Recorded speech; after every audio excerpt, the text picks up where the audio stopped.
This presentation's agenda is to broadly outline the terms, conditions and requirements for remote working arrangements in DDL ETB.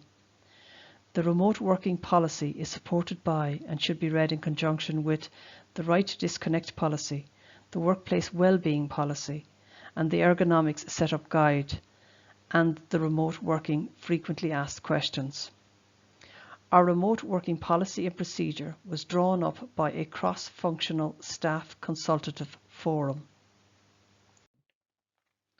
Remote working is described as work being performed in a location outside your normal default work-based location.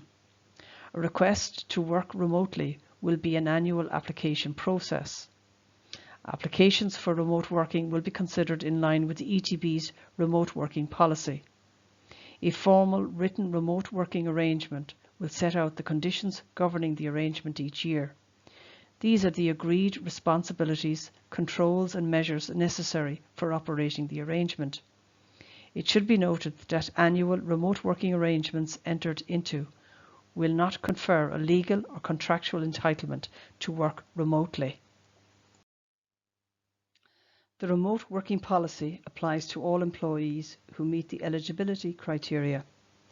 That said, given the nature of some jobs, remote working will not be appropriate or possible for all roles in DDL ETB. Requests for remote working will be considered on a case-by-case basis. To be eligible for consideration, you must have a minimum of 26 weeks or 6 months service. You must have satisfactorily completed your probation. You must have a satisfactory record of work output and quality. As noted, remote working may not be possible given the nature of some roles. Other considerations will include the impact and effect on learners, on the delivery of programs and services, as well as the impact on other staff. What current existing flexible work arrangements are in place, the availability of staffing resources, and is the proposed remote workspace a suitable work environment? The procedure. Before making an application, you should first read and familiarise yourself with the terms and conditions of the remote working policy and supporting policies and guide. Please note that remote working is marked as time in work. All your existing employment contractual arrangements remain in place unaltered. You are expected to fulfil your normal daily, week contract hours. If you are on an agreed remote working arrangement, you will not be able to avail of flexi-time as well. Remote working should not be used to fulfill other personal responsibilities, for example, caring for a dependent child or person, or any other non-work related responsibilities. The remote working agreement will set out the commencement date and the duration of the agreement. It would also state the frequency and agreed days you will be scheduled for remote working and in-office attendance days. In addition to the agreed in-office days, you will also discuss and agree with your line manager the communication methods to be used during the remote working arrangement. Reporting absences should continue as normal in line with ETB protocols and policies. If you are absent on sick leave, you should call your line manager first thing in the morning and record your absence on the core portal system. If you are booking leave, you should, as normal, in advance submit your application through the core portal. You should ensure that you divert your calls and activate your out-of-office message on email. If you are on a clocking system, you should continue to clock in and out as normal. For staff on a full-time working week, you may request 1, 2 or 3 days to work remotely.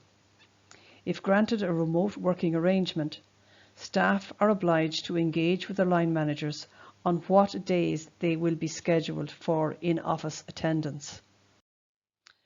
To enable you to perform your role and duties effectively, you will need a single designated specific workspace in your home or other location. You are responsible for your own health and safety and management of this workspace. You must have sufficient space to undertake your work. It must be free of distractions and noise. To be suitably equipped and configured, you will need a desk, chair, and secure storage and shelving if applicable. It must be comfortable, have suitable lighting and heat. You must have a computer or laptop with soft phone. You must have adequate and reliable internet access. The ETB will not be responsible for providing you with furniture. If you receive ICT equipment, you must sign the ETB's loan agreement. As noted earlier, your continued employment obligations remain in place, and this includes your continued obligations under our health and safety policy in respect of reporting incidents or near misses that may occur. These should be reported as per the ETB's Accident and Incident Reporting Protocol administered by our Corporate Services Department. The same applies to ICT security, data protection and documentation storage. You are obliged to fully comply with the ETB's data protection, IT, email and social media policies. It may become necessary for the ETB to modify or terminate your remote working arrangement. Should this arise, you will be provided with the rationale and detail of the modification necessary, including actions you may need to take. Failure to implement the modifications within the time frame may result in terminating the remote working arrangement. The ETB will provide as much notice as possible, at least 2 weeks. However, there may be incidents where shorter notice is necessary, for example to cover staff unplanned absences, etc. Remote working expenses will not be paid by the ETB. There is revenue relief for expenses such as lighting and heating where a formal remote working arrangement is in place, and you may claim directly with revenue for these costs. Policies underpinning our commitment to the health, safety and well-being of our staff is our right to disconnect policy, which recognises disconnecting from work and work devices is vital for our well-being. Outside of your normal working day hours, you should disconnect from work and all work-related devices. You should refrain from reading or responding to emails or other communications. Our workplace well-being policy identifies and values the importance of well-being. The policy outlines the supports and resources available to nurture a workplace environment that support well-being. The Ergonomic Setup Guide is a simple guide on how to improve your workspace at home. So to restate some key points, the remote working policy should be read in conjunction with the remote working frequently asked questions, the right to disconnect policy, the workplace well-being policy and the Ergonomics Setup Guide. When you apply for a remote working arrangement, in the application and in the agreement you sign an undertaking that you have read and agreed to the terms and conditions governing the remote working policy and arrangement. So moving on to the application process. For manpower planning purposes, all flexible working requests, such as the shorter working year, will have a similar application date. There is a 4 to 5 step process in applying for a remote working arrangement. Step 1, complete the remote working application form, complete the health and safety self-assessment checklist, sign and date. Take photos of your proposed remote workspace and attach these to the application and self-assessment checklist and submit these to your line manager. Step 2, your manager will consider and assess the viability of your remote working application in the context of your role, the effect on learners, service delivery, on staffing resources. Step 3, your manager will arrange a meeting with you to discuss your application in this context and review your health and safety self-assessment checklist and photos submitted. Your remote working application may be granted as applied for, or it may be modified as discussed with you. Step 4, your manager will complete the remote working agreement setting out the arrangement reached.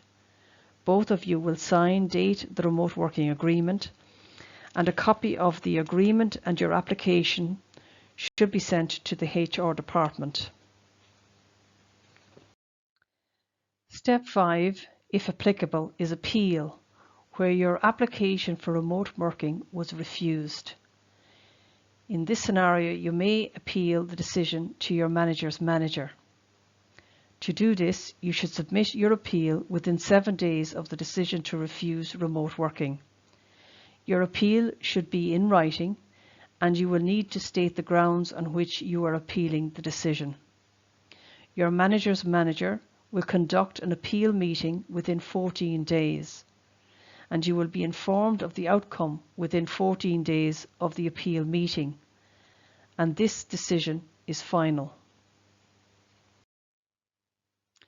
Turning now to the remote working annual application timeline. For administration, maintenance and instruction, processing applications will commence in November. Assessment and agreements reached in December, with the remote working arrangement to commence in January. For teaching and SNAs, the application process will be in line with the school year, and that will commence in April. Assessment and agreements reached in May, with the remote working arrangement beginning September. Some frequently asked questions the Staff Consultative Forum considered that may be of help in clarifying the remote working policy. Remote working will be subject to annual formal application. Once a formal agreement is in place, you may not request to revert back to your previous working arrangement during the 12-month remote working period. Remote working is subject to annual application and review. It does not confer a legal or a contractual entitlement for staff to work remotely. Furthermore, following a period of time, a remote working arrangement cannot be claimed on a custom and practice basis. Remote working is marked as time in work. You may be asked to attend a meeting on a day you are normally scheduled to work remotely.